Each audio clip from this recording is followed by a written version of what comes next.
Hi, welcome to the F1 Time Portal, a Formula One history podcast started by two Formula One buffs. I'm your host, Rosa. And I'm your helter-skelter host, Luigi. And today we're taking you back to the 1968 season. So let's go. Yes, helter-skelter.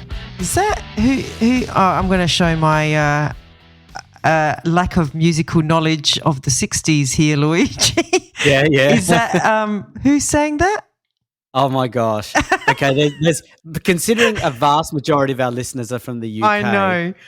They're going to roll over in their chairs. I it's think the Beatles. Is it Beatles. Actually really the Beatles?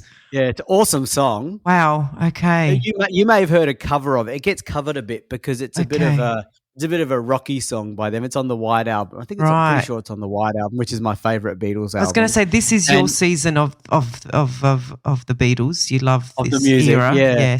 Yes. And I think in earlier episodes I've gone off track of music because I was struggling to find music that I liked. Okay. So the rule is if I put the song in here, I like the song. You like it. So there was a period of time where I was struggling to find music I liked from the early 60s. Yeah. Now I'm in my sweet spot right now. Yeah. And Helter Skelter, is that meant to give us some sort of indication about what happens this season? Or yeah, I guess in a way I didn't mean it to be, but yeah, I think you've nailed it. Yeah, there is a erraticness in this season that we will no doubt go through in significant detail, and not a season I really look forward to do, unfortunately. No. And we all know why. And we're going to talk about it pretty quickly anyway. Yeah. So should we get into it? Yes. And Buff. It's got to acknowledge your words. Yes, we're buffs. Yes, we are. Yeah.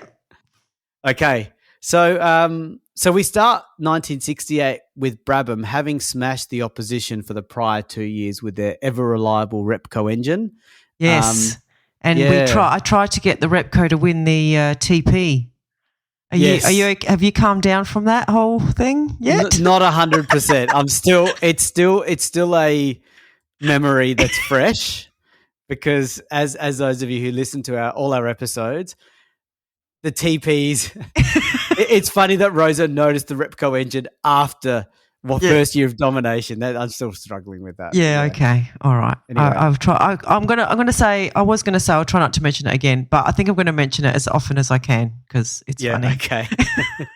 So I mean, it's interesting because you mentioned that because 66 and 67 was the Repco engine era. Yes. And 68 is the introduction of now an even more famous engine. Yes. Which is the infamous ever-conquering Ford-Cosworth. And now it was likely that reliability alone wouldn't do it for Repco. Well, technically, we were introduced to Ford-Cosworth in 67, but it wasn't the all-conquering version. It was very unreliable, remember? I think Hill had like 8 retirements on that engine from 11 starts and Clark 4. So, it didn't have a good debut.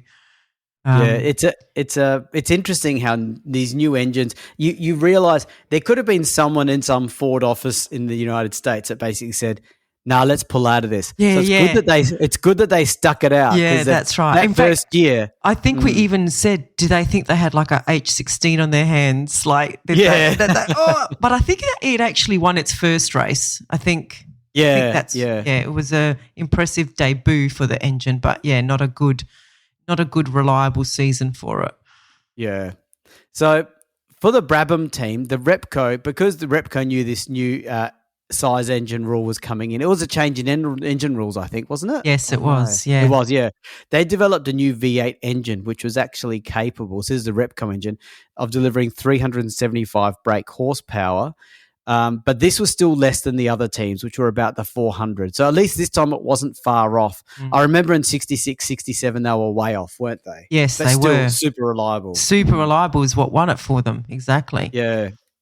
Yeah, so Lotus ended the 68 season on a high, having won the last 2 races of the 67 season. So that was one of the sort of moods going into the 68 season. But one of the things that was really prominent was the sponsorship was becoming ever more of a higher factor in Formula One.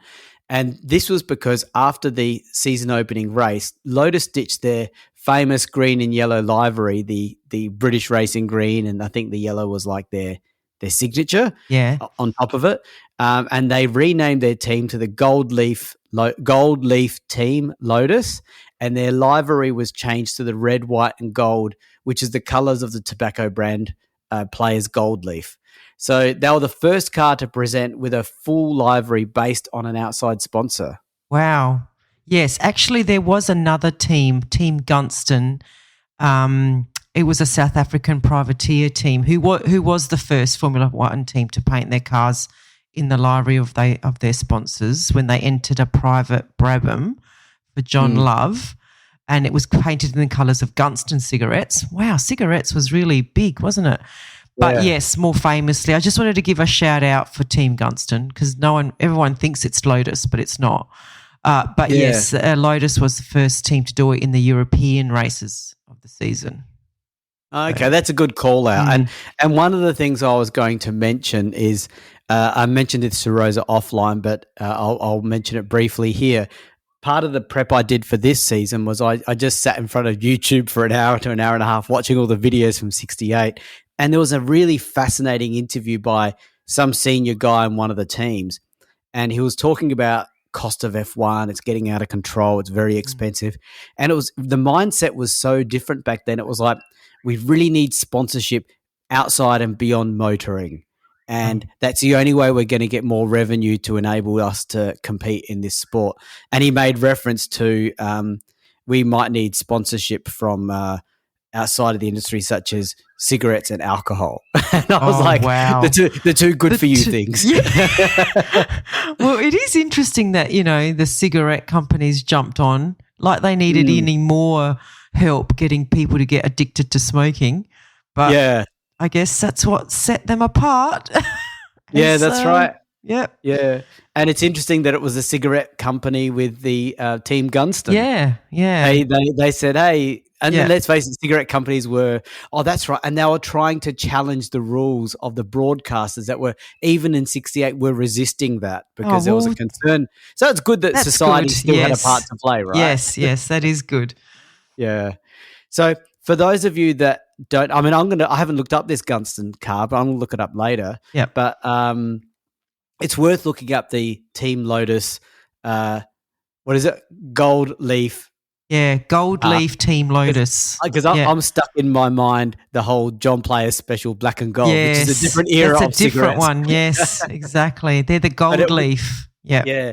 But those of you that are older would have a strong memory of that. The Gold Leaf one looks beautiful. Yeah, I really does. like it. Yeah. It's like that cigarette pack must have looked awesome. That's all I can say. Good marketing team from the Gold Leaf company. Yeah, yeah. It does look good. It had like the gold nose and then the red tail at the end and red and white on the sides. Yeah, it looked really nice. Yeah. And on that red tail, do you want to talk about that, Rosa, and what they did? No, you can. I can. Well, this was also the time when wings became a big deal. Like in 68, it was again Lotus. Okay, Lotus wasn't the first to do the sponsorship, as we know from Gunston. But you know what I predict? I predict they were talking about it before Gunston. That's what I'm predicting. Probably. Yeah. Because Gunston, I don't even know I don't know how many races this Gunston team actually did. I think it was only one. I think it was just that one for John Love. Yeah. Yeah, and he was a special driver that just drove South Africa most of the time, as we've talked about, I think, in later episodes, but we recorded earlier. But they had Lotus had their unique wing nose and wedge-shaped tail. Okay. And it looked really cool. Yes, it did look very, very cool. Totally changed the look of a Formula One car. Again, it had to be Lotus again, hey. Yeah. And when you look at the cars from 68, you can just see the infancy of today's cars. Yes. It's not the grandparent, it's the great-grandparent because they still have that toothpaste style tube, to them. tube look. Tube look. But they're starting to get a little bit edgy here and there. Yes. A little wing here, a little wing at the back. You can start, and the air intakes are still at the front, of course. Yeah. So you can see the DNA of what we've got today. Yeah, of aero technology, really, aero development and, downforce sort of principles coming into play. Yeah. Yeah. So basically because of the ever-increasing speed of these cars, the focus of these aero developments was to reduce the amount of lift the cars generated while at speed and to improve handling and stability. So the wings were very spindly and made of aerofoil, and so not very sturdy. And it was amazing to see that starting of things. And we're talking about low-level wings, high-level wings on little tiny metal steel. It looks. People should go and Google these cars. They look really strange and weird. Like you say, they just sit on two little thin rods on the rear of the car with this flat plank of metal sitting across about almost like a metre high off the car. Yeah, it looks comical almost. It does, yeah. And some teams had them in the middle of the car. Some had the back of the car. Yeah. Some look really weird at the front of the car. Like in practice sessions, they tried all sorts of ideas. Yes. Yeah. Yes. I wonder if Ferrari tried them as well. Enzo must have been horrified. Yeah, and Ferrari was the one, when I was watching the video footage, Ferrari was one of the teams that looked odd. It's like everyone else is doing it, we'll do it, but we'll put ours in the middle, and it looked wrong. It looked really wrong. So, yeah. So Ferrari did give it a go. Wow. Yeah. So, but the main thing of this season, I think, really is the Ford-Cosworth engine, because that Ford-Cosworth engine was a major moment, not only for this season, but for the next 25 or so years that would continue on, you know? Yeah. So Ford-Cosworth agreed to supply their engines to more than just the Lotus team. So that was interesting. Well, McLaren was the first team to jump at this opportunity. So they modelled their car on similar principles to the Lotus 49 of 1967 so that they could get that engine as well. Yeah, okay, cool. And so McLaren, along with Lotus, they developed their engine as a stressed member of the chassis. Now, we're not a technical podcast, and we've openly said that many times, but I did ask someone who knew, and they explained it to me, so I'm explaining it to you guys. That's David Sirocco. I'm calling out David Sirocco. I don't know if he wants his surname to be mentioned. But there you go. I'm calling it out in a good way, so don't worry. We have to always mention his surname because there's lots of Davids in the friendship group. So some people get all their surnames. Yeah, yeah. So the stressed member of the chassis means that instead of the engine sitting inside the chassis of a car, the engine is a part of the chassis. That is, the engine is at the back of the car and it's connecting to the suspension and all the other bits of the car. So therefore, it's an integrated part. It's not. So it doesn't need a frame to hold it in place, which is extra weight. So I think that's a good summary. Like, that makes sense. Yeah, absolutely. Yeah, okay. Yeah. Okay. That's what they did, Lotus and McLaren. The Eagle team, on the other hand, though, used the McLaren chassis in 1968, as they had done very little development for F1. With their resources being diverted to the United States Racing Series. So throughout this season, the Eagle team, who's Gurney's team, would drive a Brabham Repco, a McLaren Ford, and an Eagle Westlake chassis. Yeah. So it's going to get very tricky understanding who's who this season. Yeah, yeah. And, I mean, can you imagine that happening today? Like, we're recording this in the second half of 2024, so we know which are the good cars. Imagine you're a team, you say, which car should I take out today, my McLaren, my Red Bull, or my Ferrari? Yeah, that's or my Mercedes. That will never happen. But how cool would it be if you could pick whichever car? Oh, yeah. That would make Formula One everyone would be driving the same car. Exactly. It'd become a spec series. In 2021, everyone would drive the Red Bull. Yeah. 22, whenever it was, 22 and 23, Red Bull. Yeah. For everyone. Yeah. So there was a newly formed F1 team called Matra, and this was actually formed by Ken Tyrrell, and he also used the Ford-Cosworth engine. Yeah, we saw them in the F2 race in 1967 with Jackie Ickx qualifying third and running fourth until he had to retire with a broken suspension, which was an amazing feat in an F2 car at the time. So, now they've delved into F1. Yeah, it's a big move, isn't it? And their two drivers were Jackie Stewart and Jackie Ickx. So Jackie Stewart had a special relationship with Tyrrell and they worked together a lot. But the interesting thing was there were two Matra teams on the grid. And what I say that there was the Matra Ford team run by Tyrrell. So you could basically they're a privateer.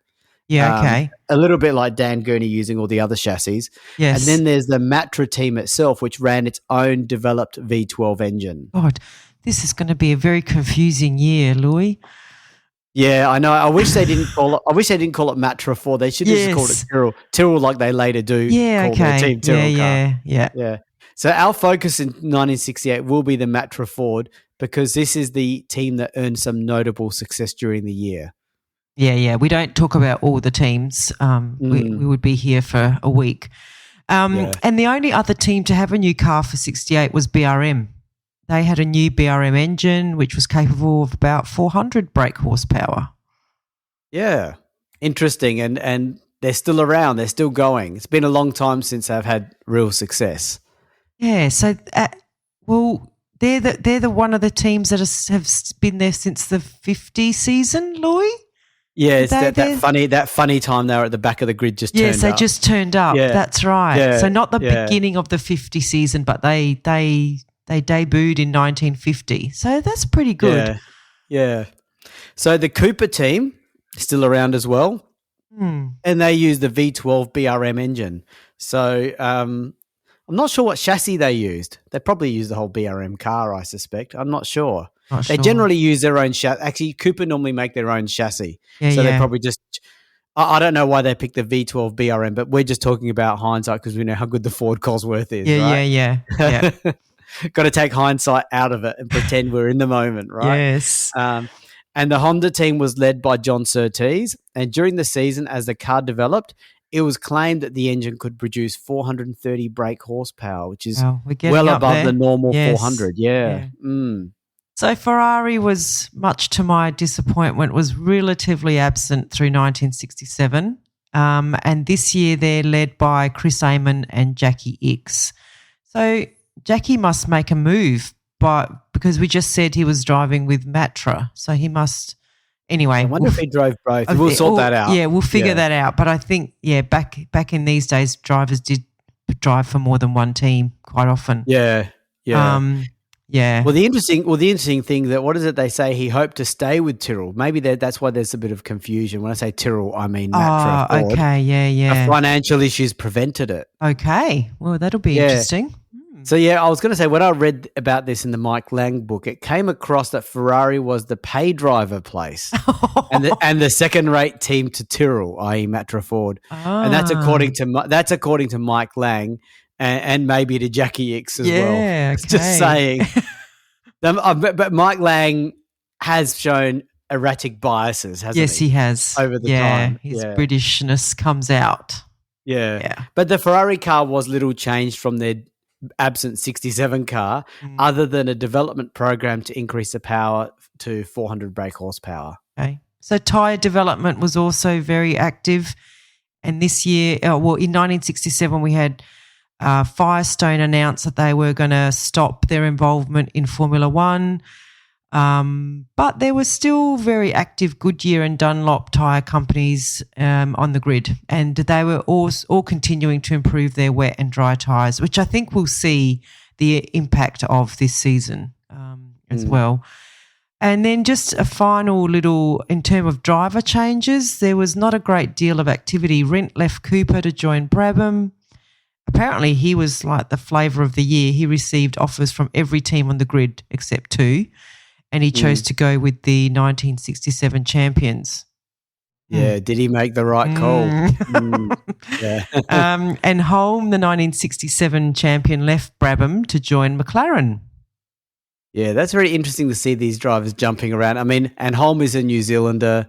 Yeah, driving for an Australian team, and McLaren's a New Zealander. Yeah. Apparently, they had a lot to do with each other in the Can-Am series, and they were good friends. So Rodriguez moved to lead the BRM team after Stewart left for Matra Ford, and we have a very famous name making his F1 debut this season with Mario Andretti driving a third Lotus in 2 races this season, with a bit of drama, which we'll go through in more detail as we get to it. Yeah, it's funny how the Andretti first attempts in Formula One had a bit of drama. And Yes. in 2024-ish era, we still have drama from Andretti. No, he's cursed. Same guy, he's same cursed drama. to just have drama. Yeah. So there are some significant safety changes made during the year, very much warranted when you hear about this year. So Dan Gurney became the first driver to wear a full face helmet at the 68 German Grand Prix. And he actually helped invent it with the Bell Helmet Company. So Bell's obviously, even for me, who's not really a helmet guy, I know about Bell helmets. Right. And they already used it in the 68 Indianapolis 500. So I think it started to become a mandatory thing across Formula One. And all cars had to be fitted with a roll bar that stretched out at least 5 centimeters or 2 inches above the driver's helmet, and an electrical circuit breaker, and an oil catch tank, and a reverse gear. Oh, wow. Yeah. Isn't it interesting? Yeah. And the cockpit had to allow easy evacuation. Wow. So this is some really good progress in safety. Yes. Yeah. Long overdue. Absolutely. It's definitely baby steps. Yeah. So, yeah. And before we get into the season, hope you don't mind, Rosa, but I've got a quick recap to share some learnings when I was watching the 68 season videos. Do you want to hear a few quick comments? Sure. That'd be interesting. So the first thing I wanted to mention, we haven't talked about the crowd too much in the recent seasons, recent episodes, but just to remind everyone, whilst this is 68, the crowd was still pretty much near the edge of the track, except at some of the races, they were standing behind what I would call at best a small wire fence that went up to one's waist. Gosh. And what that meant is you had this crowd standing by these fences in mass, right, with piles of people, but then you had a whole lot of people sitting on the front of the fence facing the track. Oh, wow. And they had to sit because if they stood up, people would get upset blocking their view, you know. So and that looked not great in many races. One of the races I saw in particular, there was a guy starting the race with a flag, and I kid you not, you know how you had the typical 3x2x3 grid formation? Let's say you have the 3 cars on the front. He was standing right next to one of the cars on the front row, and he was bloody waving the flag. Yeah. And then he ran. Yes. As he was running, the cars were just right at him. He was on the racing line. He was on one of the lines that they needed to go on. Yeah, I reckon I've seen footage of that stuff as well. That is just crazy. It's nuts, isn't it? Nuts. And the last little thing I wanted to share that I found fascinating was there was a particular race during the season. I couldn't tell which race because of a lot of these videos are not in English. And Colin Chapman, this particular one was in English, sorry. So I don't remember the race. They didn't mention it, but Colin Chapman, one of his cars, I think it was one of Oliver's cars, one of his drivers, had some breakdown and caused a pretty bad accident, but not an accident that would seriously injure Oliver, but it really smashed the car up. And as Colin Chapman was being explained how this and this part broke between the engine and the gearbox, you could see Colin Chapman turning in his mind, thinking. Took him about 10, 15 seconds. He realized he'd lost a driver for the day or day and a half as they had to rebuild that car. And the first thing he did was he literally went straight over to Bruce McLaren, sitting in his McLaren car. So it just happened to be that the pits were near each other. And he went to McLaren and said to him, hey, you've got the same engine gearbox combination as us, and you might have a breakage. You might want to pull your driver. Oh, wow. Now, even Jackie Oliver that was not done in the interest of camaraderie. No. Jackie Oliver was saying he did it as a strategy, as in, if I'm going to go down for this, I want to take them down with me. Yes. And I thought, and you could see it. You could see that it wasn't geez, oh no. It wasn't a concern for the safety. It was, I don't want you racing because I can't race. Yeah, or if I'm going to lose a day, you're going to lose a day. Wow. And I don't know if McLaren did it. I mean, he passed on the information, did his job to try to stop competitive disadvantage, and then went back to it. So it just shows Colin Chapman was fiercely competitive. Absolutely. And I would do the same, to be honest. Yes. Yeah. So, yeah.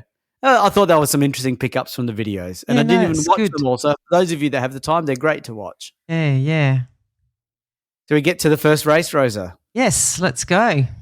Okay, we start with race 1 of 12, the South African Grand Prix at Kyalami. It's on the 1st of January, 80 laps. There were 23 drivers at this race, 16 drove, and the grid formation is 3x2x3.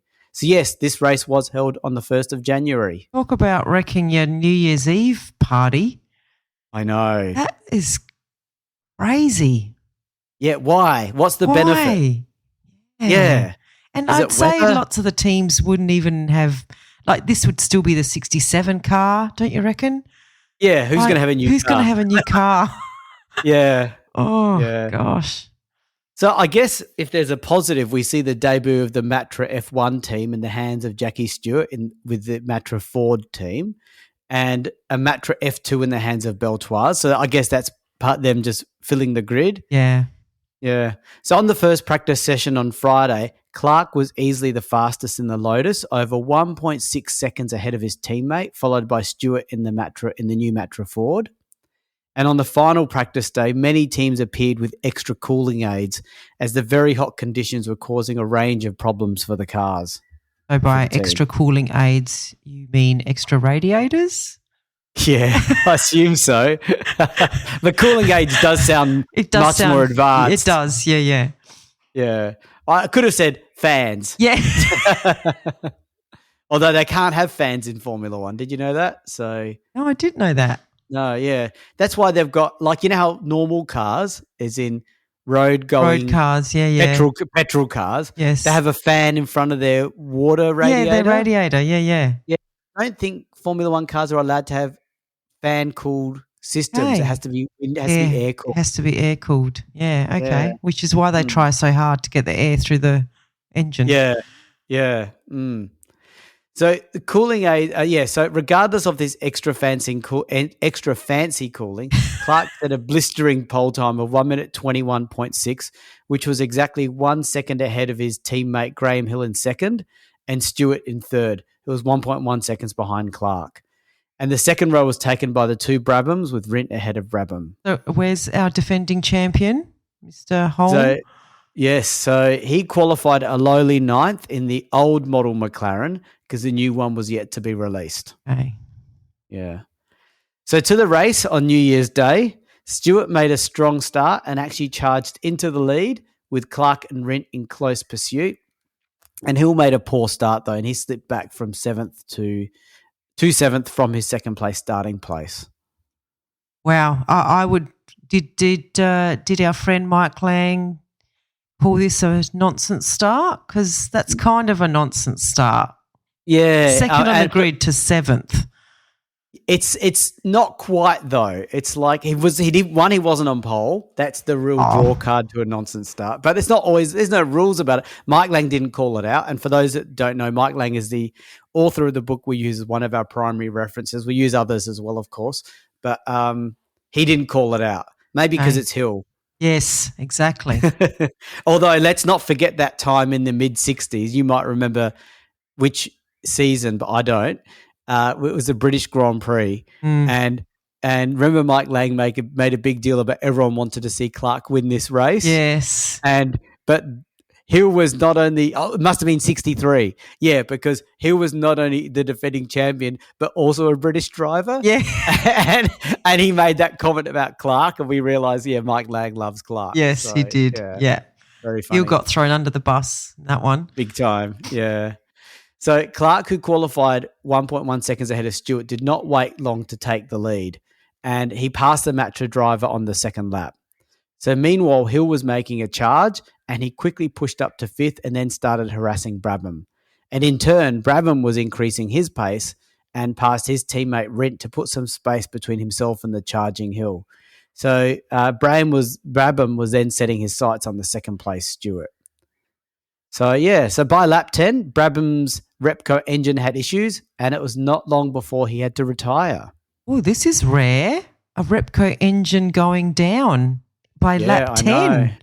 Yeah. Oh, they've sacrificed that reliability for that speed. Yeah. just like most other teams, normal teams have to do. Yeah. It was also about this time that Scarfiotti in the Cooper Maserati had a water pipe break, and this caused him to get serious first-degree burns and be rushed to hospital. Wow. Again, this just emphasises that the danger these drivers faced was not just the danger on the track, like racing and touching each other and crashing, but just even things within their own car. Yeah. And that's pretty scary because they wouldn't know why is he coming in. They wouldn't have been prepared with water or anything to help him until he got there. Yeah, it's a tough one. Yeah. So at the front, Clark was in ominous form, and he steadily pulled away from the second place Stewart. And after 20 laps, he was already 15 seconds clear, with Hill a further 4 seconds behind. Hill then needed 7 laps to close the gap, and then he passed Stewart for second place. So these Lotuses are looking pretty good, aren't they? Yeah, he's redeeming himself. Hill. Yeah. And Lotus did win the last 2 races of 67. It did. Yeah. Looking ominous in 68, but this is 67 This car, is 67 right? car. Yeah. Yeah. Oh no, it may not have been. I don't know if this had the wings. Yeah. Could have been the 68 car, but anyway. I doubt it. Anyway, we don't know. It doesn't say. Yeah. We can't see. So Stewart did not give in, and these two provided the majority of the excitement for the race. That is Hill and Stewart fighting for second place, and they stayed together until lap 44 when the Matra Ford-Cosworth engine finally gave up. So at this stage, Clark's lead had grown to 23 seconds, with Hill in second, his teammate in the Lotus, and now Rindt in the Brabham up to third, although he was like 17 seconds behind Hill. Okay. Then Eamon in the Ferrari. We get a mention of Ferrari. He was a further 30 seconds back. Wow, there's a lot of gaps. There's big gaps, and it's only lap 44. Yeah, I know. So we've got a long way to go still. Yeah. But this race was quickly becoming an endurance race as the retirements were still coming, which you'd expect at the beginning of a season generally. Yes, yeah. So much so that even the defending champion in the old McLaren with his what we called a moderate nonsense start, despite being 2 laps down, found himself in 5th place. Wow. So, yeah. And even Beltoise in the F2 Matra was still in the race up to 6th place. So wow. that shows how many retirements there were. I'm going to have to correct you. Holm didn't make the nonsense start. Hill did. Oh, was it Hill? Oh, yeah. Thank you. Yeah, he just qualified. He just qualified. Qualifying. He had a nonsense qualification. Yeah. He was 9th. But still, he's now in 5th place. That's all right. Yeah. So that's pretty much how the race ended. So the final results were Clark, Hill, Rindt, Eamon, Holm, and Beltoise in the F2 Matra. So Clark broke so many records during this weekend. Such as leading the most Grand Prix, 43, having the most laps led, 1,943, having the most perfect weekends, 11. I like that term, perfect weekend. What does that mean? What does that even mean? I think it means I like the sound. It does sound good. I'm guessing it means like pole position, lead everything, fastest lap, and win probably. Yeah. And can I just clarify? I just looked up how many races Clark did because we're about to talk about Clark. Clark did 72 races, and you just said he had the most laps. Oh no, leading the most Grand Prix. So out of 72 races, he was in the lead of 43. 43, yep. That's pretty full on. That is huge. Over 50%. Yeah. Achieving the most pole positions, 33, and finally achieving 25 race wins, beating Fangio's 11-year-old record. Yeah, that's pretty amazing. And the reason why we're sharing these stats is because that's why we're sort of not looking forward to doing the review of this season, because it's with extreme sadness that this was a fitting conclusion to Jim Clark's F1 career and his life. Because on April 7, 68, so it was a few months after this race, Jim Clark was actually killed during an F2 race at Hockenheim, and he was only 32 at the time. Clark veered off the track and smashed into a wall of trees, killing him instantly. The car was totally destroyed, and there was no barrier, of course, and no runoff area. When I saw this happen in this year, I was so sad. As you know, Jim Clark quickly became one of my favourite drivers. Clark didn't like Hockenheim as it was a lot like Spa, which he also hated with the long straights and the twisty sections. It was a difficult circuit to set up the car for properly because of the different sections. And on the day of the race, it was raining, so his car was fitted with new Firestone wets. Yeah. A flag marshal had seen him wrestling with the car in a long right-hander from steering lock apparently before he went off. And the cause of the crash was never definitively identified, with investigators concluding it was most likely due to a deflating rear tyre. And there was initial speculation as to whether the accident was caused by driver error or a deflating rear tyre. And the Lotus team themselves, it was their F2 car he was driving, were investigated thoroughly by aircraft crash investigators for 3 weeks. So many drivers were convinced that, including Surtees and Brabham, that the cause was a deflating rear tyre because they were adamant that it was not driver error simply because they did not believe Clark was capable of making such a mistake. That makes a lot of sense. He's got a lot of history of handling normal things, right? Yeah. And there's another theory that the mechanical metering unit on the Cosworth engine seized, and that may have caused Clark to crash. I mean, we have heard so many times of Clark nursing a breaking down car to a win. Like he's just been able to manage that car like he was part of it. So I can understand how drivers couldn't believe him capable of making such a mistake.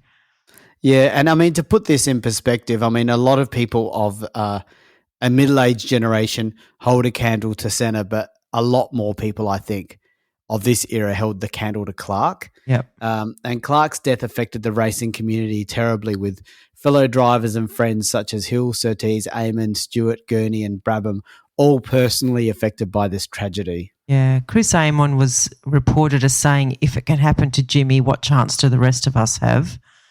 And it was such a needless accident in a race that nobody really cared about at a second division circuit. Like Hockenheim wasn't on the F1 circuit at the time.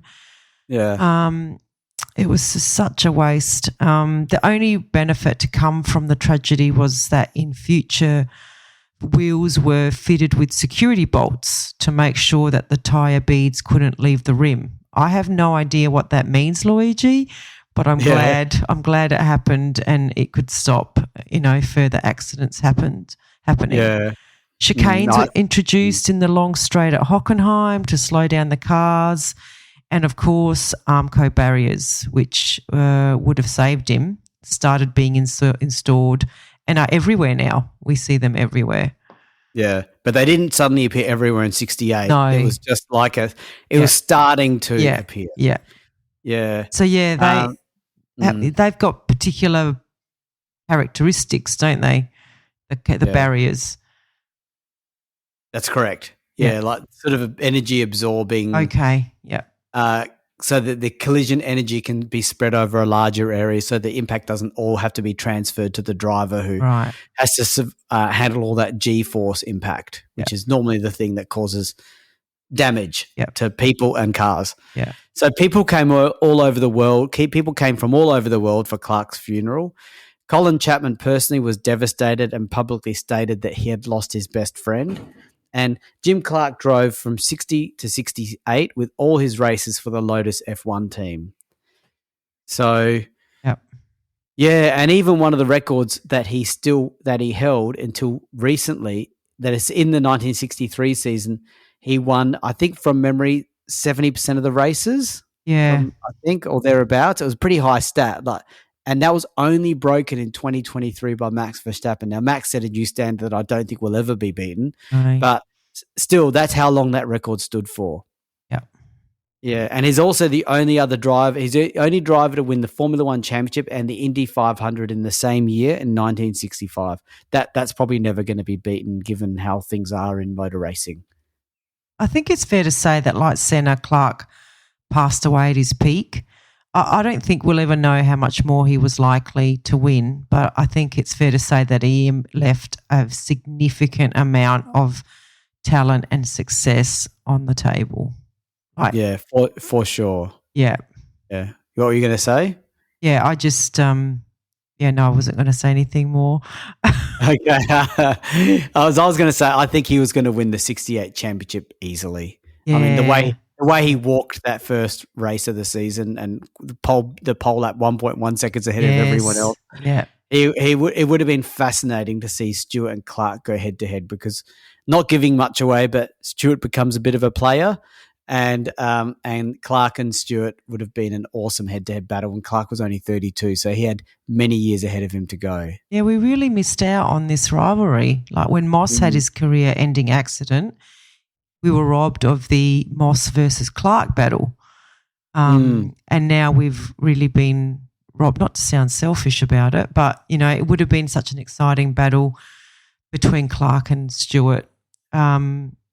Many would argue that Clark would likely have won that battle. And I think even Stewart himself rated Clark as the best ever. Yeah, I wonder if Stewart would have stuck to that if Clark was on the track with him in a more competitive setting. But yeah, in those days, they did acknowledge it when someone was just better. Yeah. So Clark was a rather shy person who came from a Scottish farming background, and he actually abhorred the commercialism of F1 because he was just a racing purist through and through.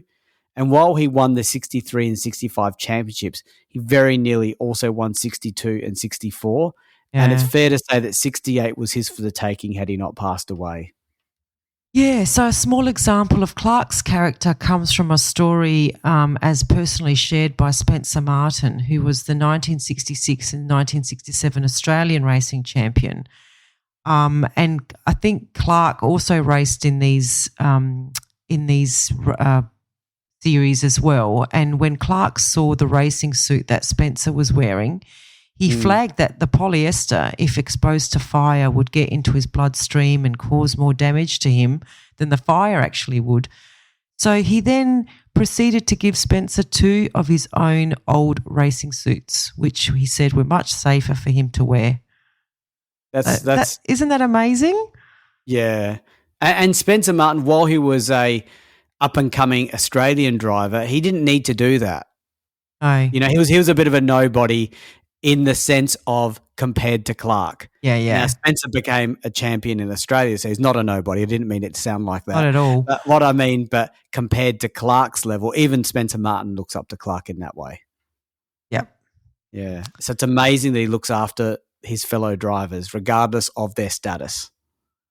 It's going to be a very sad season from now on, Luigi. Yeah.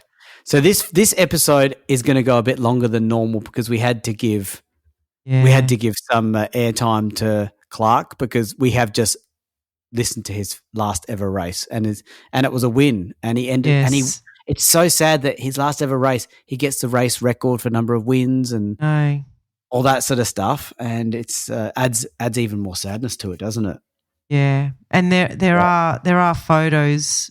They're pretty sad, so I would really warn people to look up the photos. But there are photos of his car after the accident, and it's just horrifying. It's horrifying. I'm sorry that I looked at it. It's burnt in my brain. You don't see anything. You don't see any human. No, image. you don't see any. You just see the remains of the car. It just shows even how horrific. That is horrifying. Yeah. Yeah.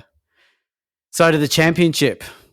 Oh, well, I think perhaps for the last time I'm going to say Jim Clark is in the lead on 9 points. Graham Hill is second on 6 and Jochen Rindt is third on 4 points. And in the constructors, we have Lotus Ford on 9 points, Brabham Reco on 4 and Ferrari on 3. Okay. So we should do one more race, I think. Yeah. It makes it a longer episode, but at least we can end on something. Yeah, I think we have to move on. Yes. Yeah. So race 2 of 12, which is the Spanish Grand Prix, or is that Jarama? I'm probably not saying it right. Probably Jarama. It's probably Jarama, yes. Yeah. It's on the 12th of May. It's 90 laps, and there were 13 drivers with 14. Why would I say 13 drivers but 14 participating? Might be a typo, unless there was a surprise person who turned up. At the end, BRM style. They just that's right. Some Spanish team suddenly turned up. So the grid formation was a 3x2x3. So this race is nearly 5 months after the South African Grand Prix. And we have the debut of the newly named Lotus team, which is now Gold Leaf Team Lotus, in the red, gold, and white colours of their sponsors. And Rosie, you may have noticed that I called it the Gold Leaf Team Lotus in my notes for the first race, but I remembered not to call it that. Yeah. So now I can say it. The team itself, as in the Lotus team, was still recovering from the loss of Jim Clark, and team boss Colin Chapman so devastated by the loss of his friend that he opted not to come to this race, which was the first Spanish Grand Prix since 1954. Yeah, that's huge. That's a big statement, isn't it, about how Colin Chapman was feeling. Yeah. But I also need to add in here that Hill was elevated to number 1 immediately in that team. And it was really his spirit in the face of a very difficult time for the team that got them through this season. And it was his achievements in these dark days that gave Chapman a reason to carry on in the sport. So well done, Graham. I have to call that out. And, you know, it's not easy to put aside your own grief. I mean, he was best mates with Clark as well. And he did it for the sake of the team's performance. So it was big. Very admirable. Yeah, and to add to this, while I was watching the 68 video footage of the damaged Clark car, there was even a scene where they showed Graham Hill himself going through the wreckage, searching for a cause or reason, which shows the type of person he was and how he felt about the whole situation. So he wasn't exactly in a happy mode. No, he was, he was struggling himself. So it was really impressive. Yeah. Are you reading the next thing, Rosa? Yes, I am. What did you just sneak this in here? I have to admit that my old love for old man Farina may be pivoting to latest old man Graham Hill. So for those of you that may not remember, towards the end of Farina's career, Rosa was starting to give it in our TP Championship where we rate each driver of each race with our opinions. Farina outperformed what he should have got, is what the best way of putting it. And the only reason Rosa would give was he's old. So I think Graham Hill's earning old man love points. Oh, look, but quite rightly. I mean, this is big. What he does is huge. And I was never a big – I've said quite often I was never a big Graham Hill fan. Yeah. But learning about him over this podcast has given me new insights into him. And this is just the last big thing that actually changes my my feeling towards him. So, maybe he does become my love for old man. Yeah, interesting. Okay.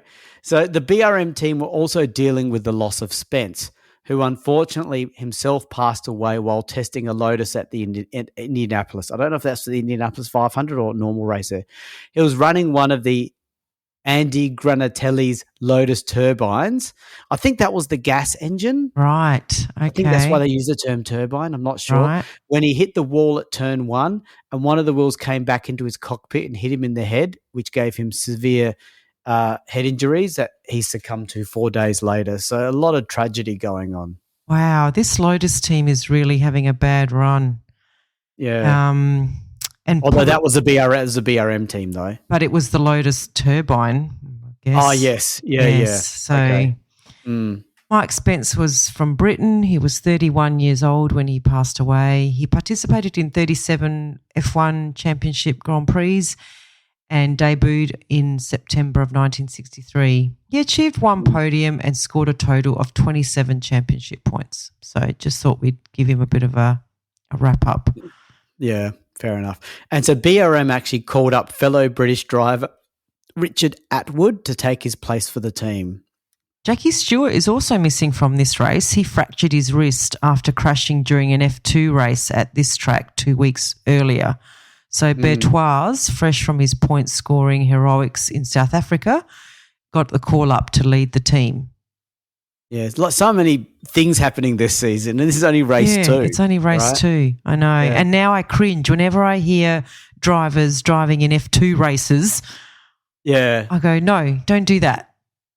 Yeah. I wonder when that stops. Necessary. When does that stop, Louis? Like that'll be interesting to see when that stops. I think it comes right up to the 70s and the 80s. I don't think because these guys didn't have these restrictions because obviously the reason why they don't allow it is they don't want to risk their commodity as in a driver being injured in Yes. what is the primary focus, which is F1, not to be injured in an F2 race. Yes. And F2 doesn't mean safe. It's No. just technically slower, but that doesn't mean safer. No, not at all. Yeah. So it was interesting that you said, fresh from Beltoise's heroics of getting points in that F2 cars. It was impressive. Yes, it was a high retirement rate, but he still had to keep it on the road. Yeah, but that was 5 months ago, fresh. That's true, yes. So good on him for getting his opportunity. Yeah. So of interest was for this Spanish Grand Prix that the GPDA, the Grand Prix Drivers Association, which actually still exists today, it's like a little group not little, didn't mean to sound like that. No. But it's a group organised by the Grand Prix drivers. You could almost call it a union of the drivers. It's like a union of the drivers. Yeah, absolutely. Yeah. They actually threatened to boycott this race because of concerns about circuit safety. So look at that. And the race organisers did as much as they could to improve things, and the race weekend started off as normal. I wonder because I think Moss was the head of the first one of these things, I think. Yeah.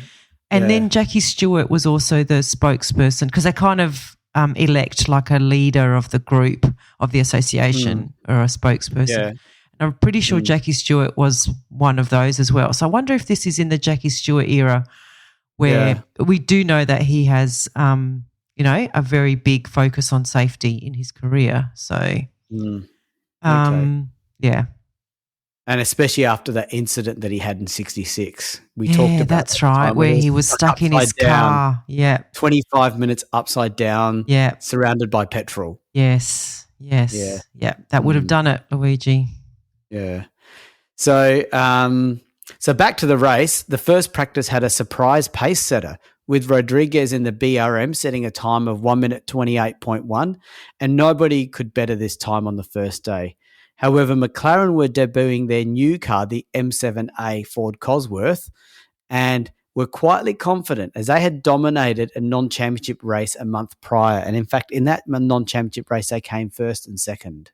Not surprised we have a new pace setter. We have no Clark, no Stewart, an out-of-sorts Lotus team with no team boss at the track, and everyone is still grieving their champion number one driver's death.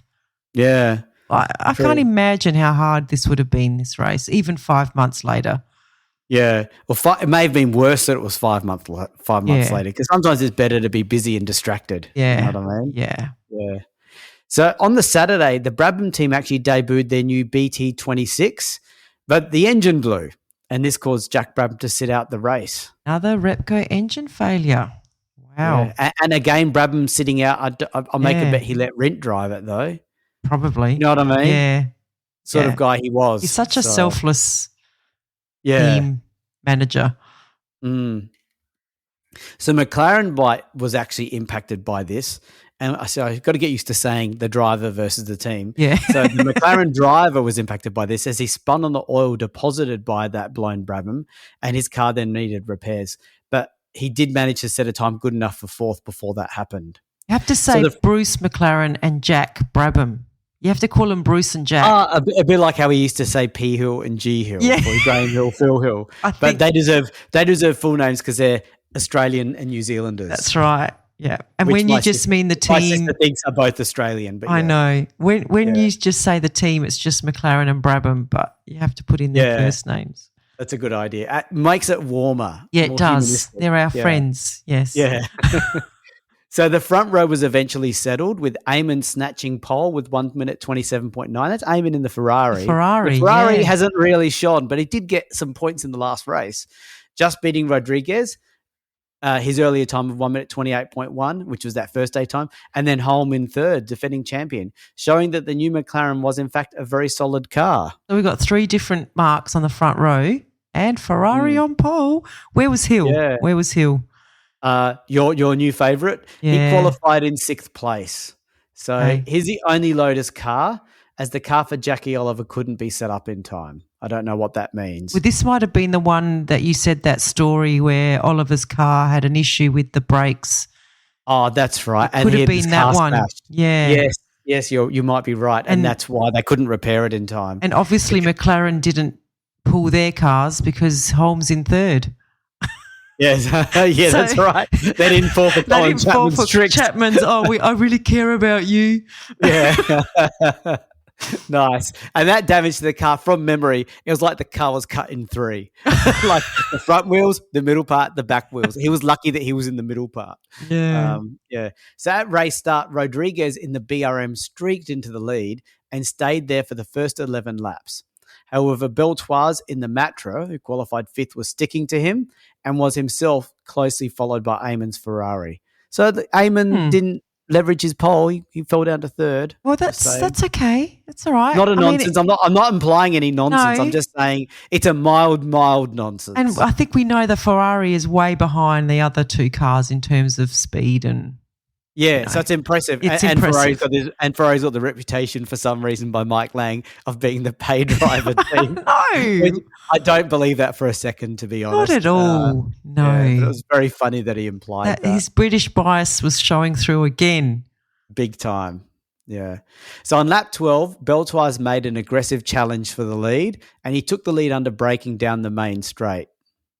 So Rodriguez was not really worried about this because he could see that the Matra Ford-Cosworth was belching out some smoke. It was only a matter of time, I think, he thought. Yeah, true. Well, that may be the case. And Rodriguez, however, was then passed by Eamon in the same way the very next lap. So I'm sure he was starting to get a little bit worried now. Yeah. I don't think anyone likes being passed in sequential laps, especially if it means going from first to third. Oh, yeah, for sure. So in the meantime, Hill in the Lotus had moved up to fourth place after passing both Bruce McLaren in the McLaren, Surtees in the Honda, and both Rint in the Brabham and Ix in the Ferrari, who had retired. So at the front, so we're starting to get the old retirement routine again. Yep. At the front on lap 16, Beltoise's Matra engine needed some pit attention. So Rodriguez was right and not surprising. And essentially ran out. And don't forget, this was Beltoise's debut F1 drive after his F2 heroics. So he was essentially out of race winning contention. So Eamon took the lead. Wow. Go Ferrari. So Rodriguez was still harbouring ambitions to win the race, of course, and was trying to retake the lead. And this is when the returning, albeit not well behind Beltoise, seemed to have got in the way, which caused Rodriguez to lock up his brakes. It was obviously lapping him and spin into a safety fence, and this ripped off his front wheels and he emerged unhurt. Hallelujah. A safety fence. Yeah. A safety fence, Luigi. Do you think it was an Armco one? Oh, who knows? But it's funny, you don't see safety fences anymore in Formula One. They're considered not safe. Exactly. That we've got those sort of barriers that flex. Yeah. So they're kind of made of really hard plastic, aren't they? They're like Lego. Yeah. Blocks to take the energy. Yeah. But the safety fence is better than hay nothing. bales. Hay bales, which have been banned, I think. Or a ditch. Yeah, or a wall, a farm wall. Yeah, what have exactly. we had? We've had farm walls, we've had ditches, we've had hedges. We've had hedges, safety hedges. Safety hedges. Yeah. So, at least they've started to recognise safety. Yeah. So while he waited for his mechanics to pick up the car, spectators descended on the car like vultures and stripped off the mirrors, seat, windscreen, and nose cowling. Wow. This is like proper old school, isn't it? That is hilarious. You know what, though? I would probably do the same. I wonder if those parts have been like handed down in the family as like heirlooms. Yeah. This is the mirror of the car of 1968. I'm going to say a brutal anti-BRM thing, but if it was a Ferrari, yes. But I don't know if BRM has that same allure. No, that's true. Right? That's true. You know what I mean? Yeah. And the BRM Facebook people already don't like me anyway. I know. So. I'm going to have to send lots of sorry emails again, aren't I, Luigi? Look, I like BRM. I think what they achieved is really special. So please don't get angry, BRM fans. I do look up to the team. I think it's pretty awesome what they achieved. But it's true. But it's not a Ferrari. Well, if they had stayed in Formula One, maybe it would have more currency. But like one generation later, they'd go, who the hell is BRM? What are they? Yeah, that's right. What's that wing part you've got? Yeah. So this basically left Hill in second place. He qualified sixth, and he was 7 seconds behind Eamon's leading Ferrari. Holmes in the McLaren was a further 4 seconds behind Hill. So we're at half distance now, and Eamon's lead had grown to 15 seconds. And this is a Ferrari that hasn't really been in form for some time. Yeah. But here's Eamon getting did he get third in the last race? Or he was third or fourth, right? Yeah, he was third. He was third. Wow. So on the podium, and he's on the lead. He's on the win position here. And he was starting to pull away from Hill at about a second a lap. He has this race in the bag. Yeah. He's come out of nowhere. You're right. This is going to be. Yeah. This has got to be his win until lap 58. And this is a 90-lap race. And this is when the fuel pump on Eamon's Ferrari failed. He coasted to a halt to watch Hill sail past into an unlikely lead. No, that's not fair. There are only 8 cars left in this race now. Hey, Eamon had this one. I know. So the excitement now centred around Holm and the McLaren, who was now closing the gap to Hill, and very soon these two cars were driving nose to tail. And this tight battle lasted for about 12 laps, with the crowd excitedly waiting to see how this would end. Unfortunately, Holm lost second gear, and this allowed Hill to pull away and to win by a comfortable 16 seconds. Because of all the retirements and impacts, this allowed a somewhat lucky Redman in the Cooper BRM to come third, 1 lap in arrears. So the top 3 was Graham Hill first in the Lotus, Holman second in the McLaren, and Redman in the Cooper third. Wow, what a surprise win for Hill. Yeah. And that's Lotus winning the first 2 races of the season, despite the sadness of what we know happened. So that's pretty good. Yeah. So, how's the championship looking?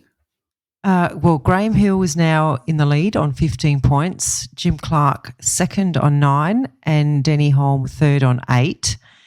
And in the constructors, we have Lotus Ford on 18, McLaren Ford on 6, and Brabham Repco on 4, tied with Cooper BRM on 4. Yeah. And Ferrari 5th with 3 points. Yeah. And they've been more deserving. They deserve more than that. Yeah, I think so. Yeah. It'll be interesting to see if they can maintain some of the form. Yeah. But, yeah, I'm not hopeful. Yeah. Okay. All right. Well, we might actually leave it there for the end of part 1. It's been a bit of a sobering episode for everyone, I think. Yeah. So we'll come back and continue on with part 2 next time. Okay. Speak to you next time, guys. Bye. Bye. We have a Patreon. Yay, we're a professional podcast now. So it means a lot to us if you are able to support the F1 Time Portal podcast. For a small monthly fee, you not only get ad-free podcast content, you will also receive special episodes that are exclusively uploaded for our Patreon financial supporters. We promise at least 2 additional exclusive episodes each month, aligned to the decade we are up to in the show. And you will also be able to make suggestions about any special episodes you may want us to research and present. We can't promise that we can do all of them, but we will consider them. So, if that sounds like an entertainment bargain to you, go and sign up at patreon.com/F1 Time Portal today. If you're enjoying our podcast, please tell your friends and non-F1 friends alike. Yeah, and don't forget to rate us 5 stars or whatever highest is available on the podcast platform that you use. We have a range of social media handles for you to connect with fellow listeners, so look up F1 Time Portal on all the usual platforms. Or visit us at www.f1timeportal.com or email us at f1timeportal@gmail.com. We would like to give credit to our primary reference materials, a series of books called Grand Prix by Mike Lang. We also use many other written and digital references, which are in our show notes. Thank you for your support. Thank you.